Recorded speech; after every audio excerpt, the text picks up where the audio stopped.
All right, let's just dive right in. Off the coast of a tiny Japanese island, you've got this massive underwater structure that looks, for all the world, like a sunken pyramid. And for decades, it's been the center of this huge debate. Was this carved by some lost civilization, or is it just one of nature's most incredible tricks?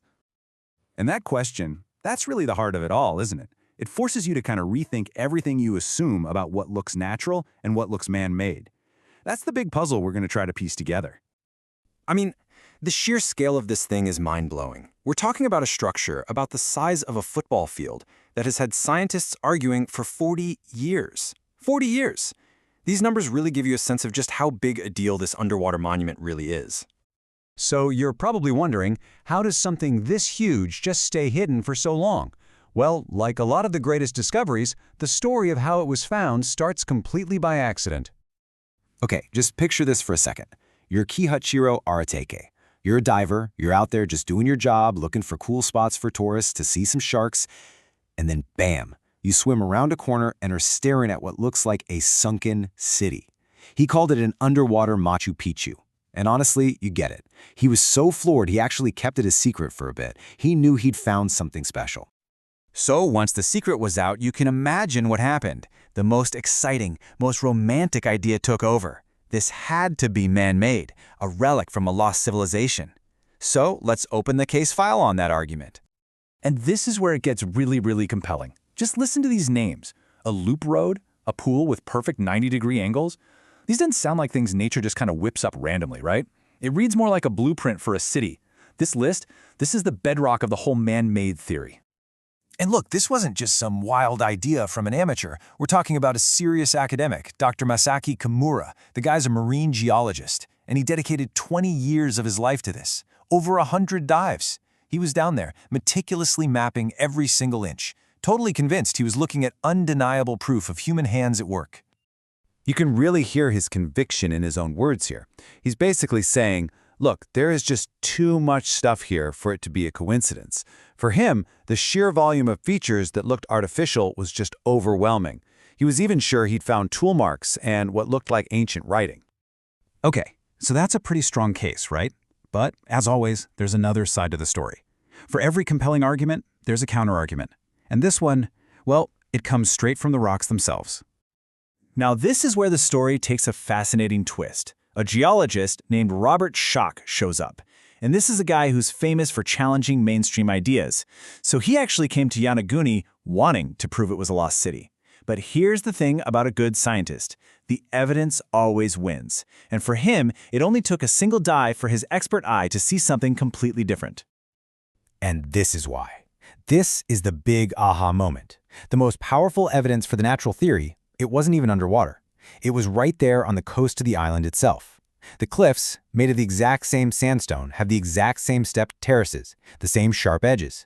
It's like nature left a perfect copy on dry land to show us its work. Schoch explains it perfectly. It all comes down to basic geology.